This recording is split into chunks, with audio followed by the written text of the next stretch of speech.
Hi everybody, how you doing? Today I just wanted to talk about our composting, how we're doing it, why we're doing it. What we usually use are these really coarse galvanized fencing. The reason why I use this fencing is because a lot of it was on the property when I got here.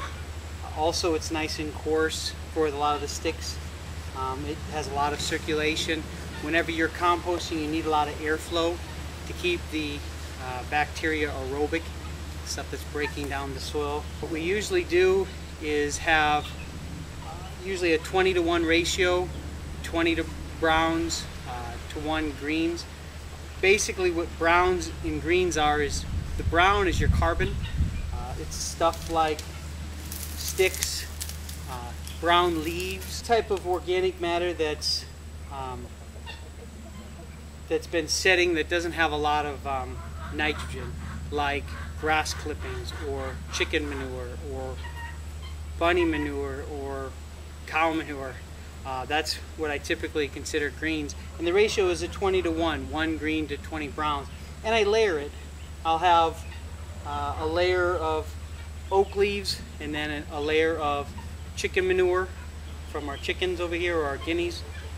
Then I'll get a layer of hay, and then I'll get a layer of rabbit droppings, then I'll get a layer of palm fronds, and I'll just layer this all the way up, alternating until I get up to the top. Matter of fact, we have to make sure it has a lot of porosity, or it'll get too wet and it'll start to stink. If it stinks, I have to take it out, I have to turn it, open it back up, and put it back in. But usually that doesn't happen with these really nice coarse layers. If I had a pile, you get a little less airflow than if you have it raised like this doing this. Typically I'll leave it in here for about 6 weeks to 2 months, depending on the time I can get to it and how warm it is and how wet it's been. Then we'll get to where it looks like this. This is broken down pretty good. I'll show you a little. It's not completely broken down. This is the first turn. You can see that there is some activity in there, some earthworms and some other critters. Because it's cooled down, it isn't still hot. If I had turned this in 2 to 3 weeks and then turned it every 2 weeks, it would stay hot and you wouldn't have as many microbes in there. However, as those of you know, I'm awfully busy wiring trees and getting stuff situated. And then we'll let it sit for another 2 to 3 weeks. The center's still warm, but it's not 150 degrees warm. It's probably closer to 100, maybe 110. It's still pretty warm in there. So we'll turn it and then put it in the third bin. It'll be in the third bin for another 2 weeks, and then we'll put it in the fourth bin. By the time it's to the fourth bin, it'll be a nice, dark, rich, earthy smelling compost. And we'll use this compost for not only all of our trees that are in the ground in our food forest, in and around our annuals and our perennials and our shrubs and our small trees. And that's what we'll use for pretty much all of our trees, all of our plants that are, once they get out of the mist, to stop, inhibit weeds.